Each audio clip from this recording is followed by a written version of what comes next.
Heavenly Father, I come before you this morning with a grateful heart. Thank you for the gift of life, for the new day that you have blessed me with, and for the chance to begin again in your love. As the sun rises, may my soul rise to give you praise. Lord Jesus, I place this entire day into your hands.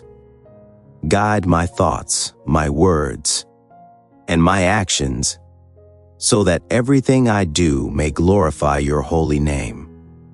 Protect me from temptation, and give me the strength to walk in the light of your truth. May I show kindness, patience, and love to every person I meet today. Holy Spirit, be my wisdom and my comfort. Help me to listen to your gentle voice and to follow the path of peace. Fill me with courage when I feel weak, and remind me that I am never alone, for you are always with me. Bless my family, friends, and all those I love. Keep them safe and close to your heart. Bless those who are struggling, sick, or lonely this morning.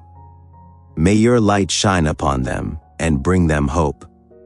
Mary, Mother of God, I ask for your intercession. Teach me to live with humility, obedience, and love, just as you did, Lord, as I begin this day. May I walk in faith, hope, and charity. Let my life be a witness to your goodness. Amen.